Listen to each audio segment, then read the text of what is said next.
क्या ये जानने का समय है तुम्हारे पास? तुम्हारी पितृभक्ति और पितृ प्रेम से मैं अति प्रसन्न हूं बालक। इसलिए आज तुम्हें एक अमूल्य ज्ञान देता हूं। अमृत मांगने से नहीं मिलता, उसे प्राप्त करने हेतु सागर मंथन करना पड़ता है। उसी प्रकार बड़े लक्ष्य के लिए बड़ी कठिनाइयों से जूझना पड़ता है हनुमान। पहेलियां सुलझाने का समय नहीं है मेरे पास। जो कहना है स्पष्ट कहिए। पहेली तो जीवन का दूसरा नाम है बालक। उन्हीं से जूझकर बड़े लक्ष्य की प्राप्ति होती है। यदि सुलझा सको तो पार, अन्यथा हार। परिणाम क्या होगा ये निर्धारित होगा तुम्हारे कर्म से, तुम्हारे निश्चय की दृढ़ता से। मेरे कर्मों का परिणाम तो बाद में आएगा, किंतु तुम्हारे कर्मों का परिणाम मैं इसे क्षण दूंगा।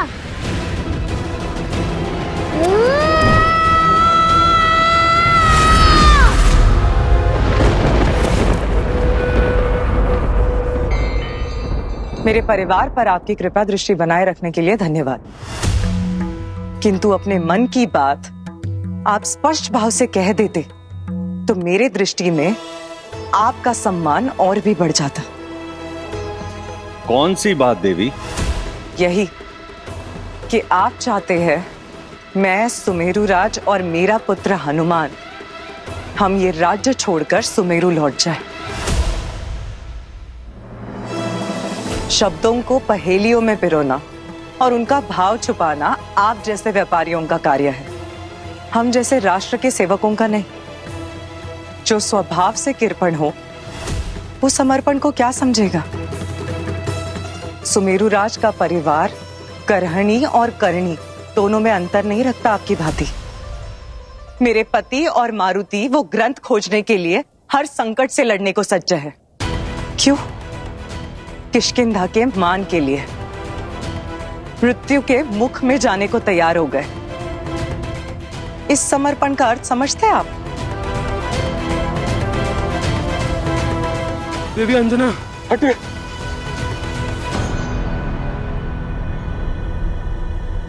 सेनापति केसरी दंडकारण्य में प्रवेश कर चुके हैं, और वो भी घने चक्रवात के बीच। सुमेरु राज, दंडकारण्य वन नहीं, मृत्यु का पाश है। हमें कुछ करना होगा अंजना। मैं जानती हूँ करना क्या है।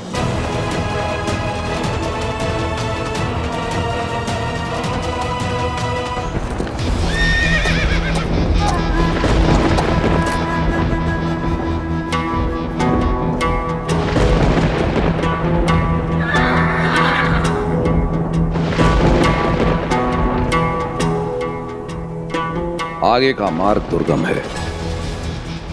तुम घर लौट जाओ मित्र। मेरे लिए अपने प्राण संकट में डालने की आवश्यकता नहीं है। घर लौट जाओ, ये तुम्हारे स्वामी का आदेश है।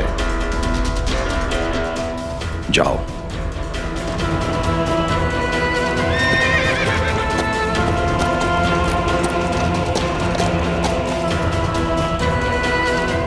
ये मार्ग अत्यंत कठिन है। इस मार्ग पर केवल मायावी असुर ही जा सकते हैं। वो असुर अवश्य इसी और गया होगा।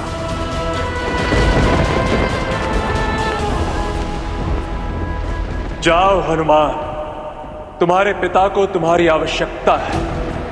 यदि उन्हें इस संकट से निकाल सकते हो तो निकाल लो, समय व्यर्थ मत करो। सत्य कहा कि इस समय ने तुम्हें बचा लिया, पर विश्वास रखना मायावी, शीघ्र तुम्हें खोज लूंगा और तुम्हारे किए का दंड देगा यह हनुमान।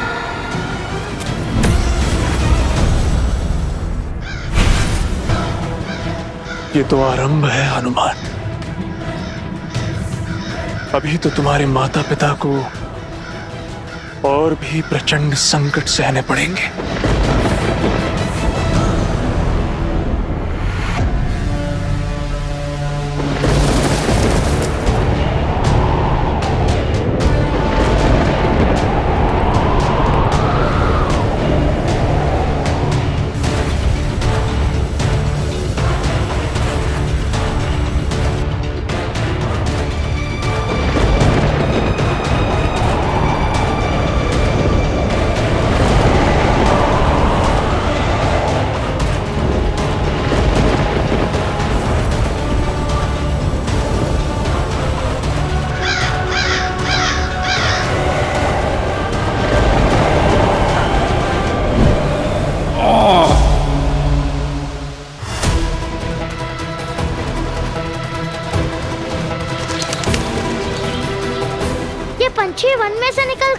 जा रहे हैं?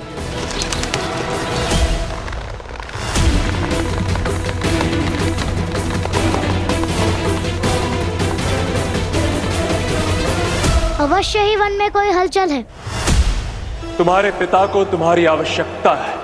यदि उन्हें इस संकट से निकाल सकते हो तो निकाल लो, समय व्यर्थ मत करो।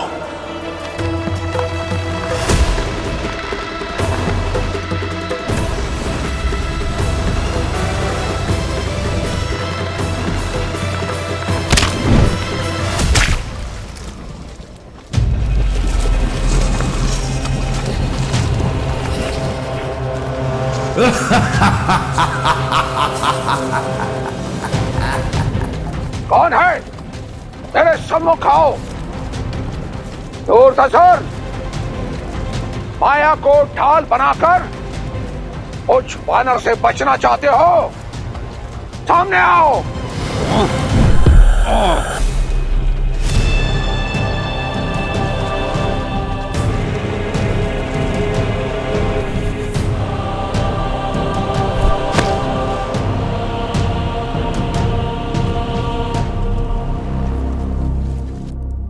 ब्रह्मदेव, मैं लौटना चाहती हूँ, मैं वापस आना चाहती हूँ।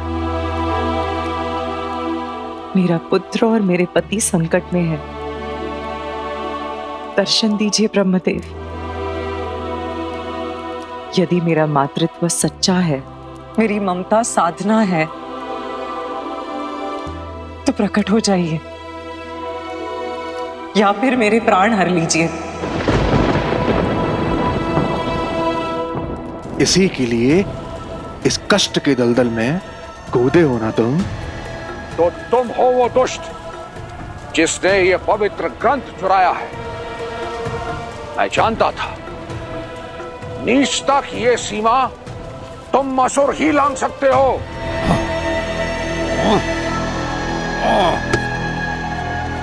पाताल में रहते हैं, 7 तलों में सबसे नीचे, और निश्चित रूप से हमसे नीच वाला और कौन होगा? आओ, ले लो और पुनः पालो अपना सम्मान। क्या हुआ? हिल नहीं पा रहे हो? हैं?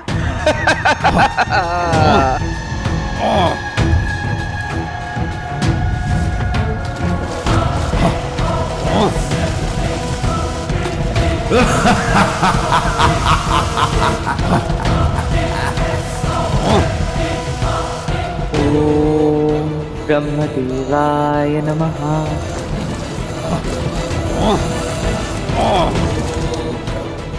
ओम ब्रह्मदेवाय नमः। ओम ब्रह्मदेवाय नमः।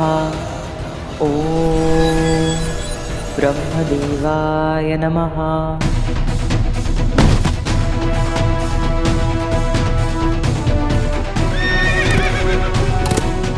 पिताश्री का अश्व यहाँ इस वन में? मित्र!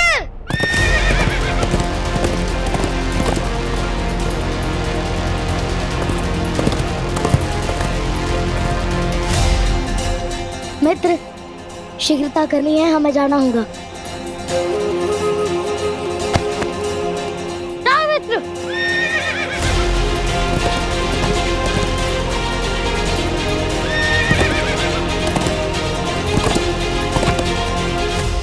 ओम ब्रह्मदेवाय नमः। ओम ब्रह्मदेवाय नमः। ओम ब्रह्मदेवाय नमः।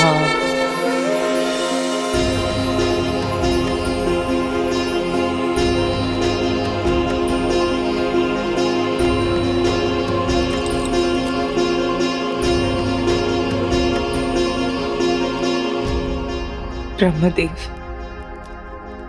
मेरा पुत्र, मेरे पति मेरे लौट आने का मूल्य चुका रहे हैं। यदि मैं संतान के मुंह में आकर यहाँ न आती तो ना मेरा पुत्र मुझे बचाने के लिए पाताल लोक आता और ना ही असुर किष्किंधा में आते। ये सब मेरे कारण हुआ है ब्रह्मदेव, सब मेरे कारण हुआ है। और आज जो संपूर्ण किष्किंधा में सम्मान पाने वाले सुमेरु राज को अपमान से अपना शीश झुकाना पड़ा। मेरा पुत्र किष्किंधा के हर संकट की जड़ कहलाता है। यदि मेरे लौट जाने से इन दोनों के जीवन के संकट टलते हैं तो मुझे ले जाइए।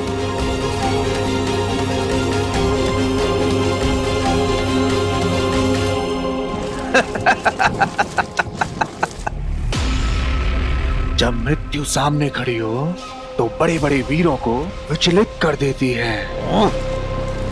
छटपटाना बंद करो केसरी।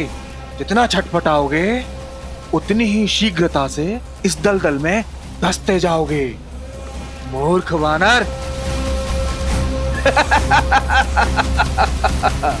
एक बार छल से नहीं, बल से युद्ध करो धूर्त। तब तुम्हें पता चलेगा मृत्यु के दलदल में कौन जाता है। हाँ, मैं तो भूल ही गया, तुम सुमेरु राज केसरी हो। असुर हूँ, वानर नहीं जो भावनाओं में बह जाऊं। बल का परिचय देने के लिए शत्रु को ही मुक्त कर दूं। अब तुम एकांत में इस मृत्यु का स्वाद चखो और मैं इस ग्रंथ को इसके गंतव्य तक पहुंचाता हूं।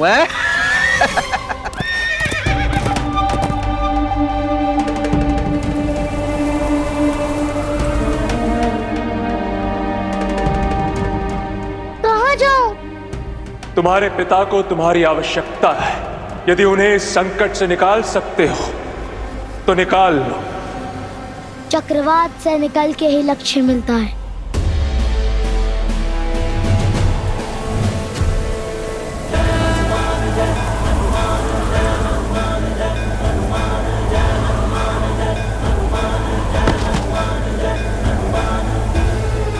मित्र, तुम जाओ, मैं पिताश्री के साथ लौटता हूँ।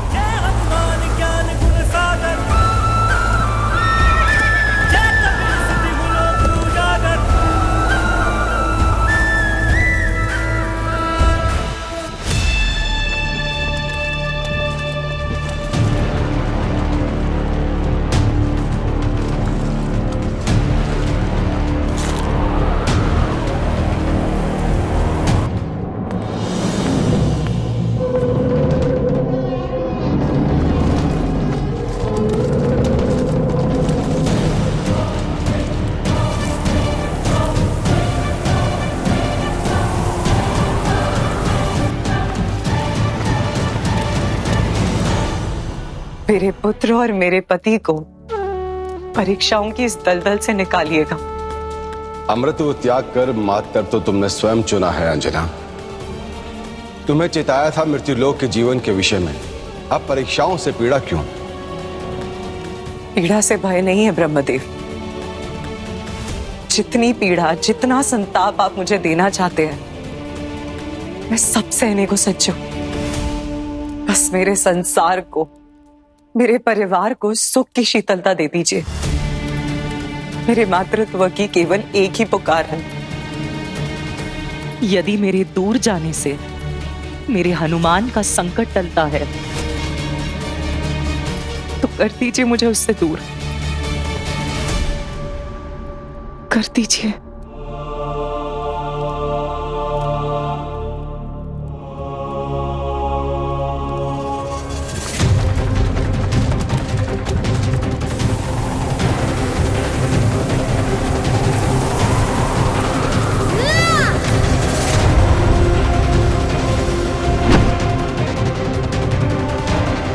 अर्थात ये चक्रवात नहीं, किसी मायावी की माया थी।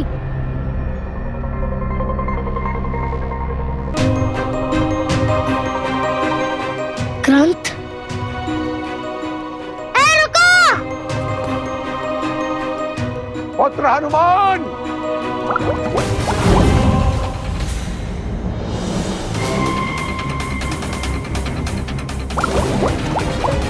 पिताश्री, पिताश्री! हनुमान जय जय वीर हनुमान।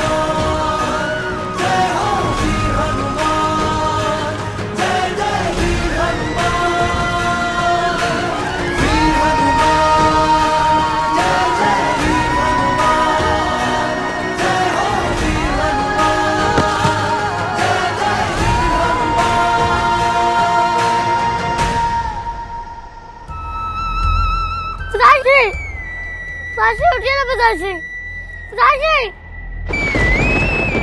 आंखें खोलिए ना पिताश्री, पिताश्री, पिताश्री आंखें खोलिए, मुझसे बात कीजिए पिताश्री, पिताश्री उठिए ना पिताश्री, पिताश्री।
हे ब्रह्मदेव, मेरे पुत्र की करुण पुकार। मूल्य अंजना, वरदान हो या श्राप, बिना मूल्य के नहीं मिलता अंजना।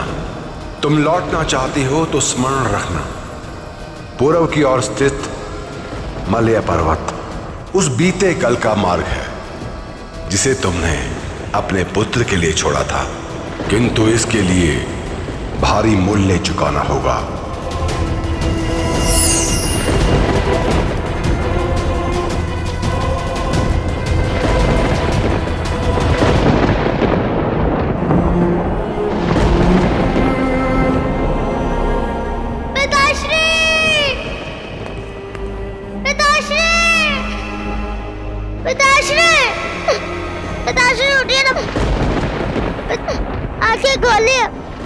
ग्रंथ तो हर लिया मैंने, और किष्किंधा सेनापति के प्राण भी। महाराज ऐरावन कितना प्रसन्न होंगे।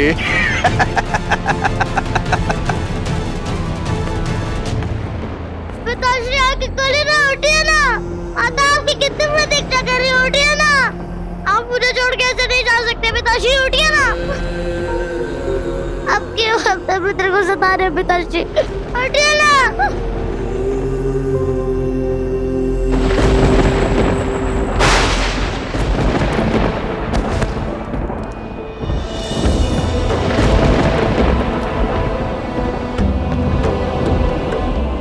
कुछ नहीं होना दूंगा पिताश्री, कुछ नहीं होना दूंगा मैं।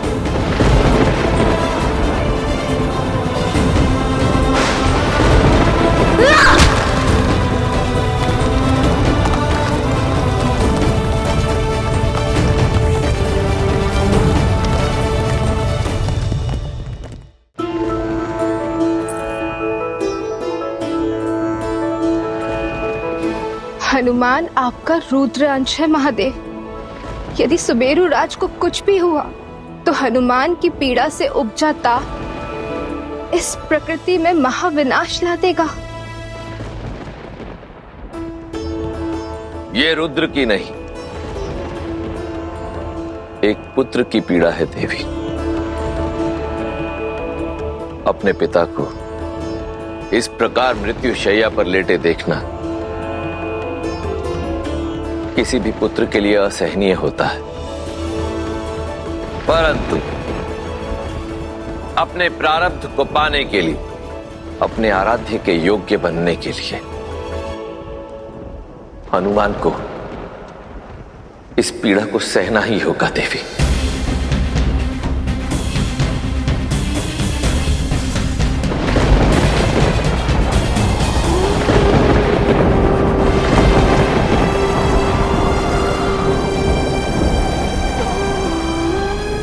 तो इसका अर्थ है कि सुमेरुराज कभी भी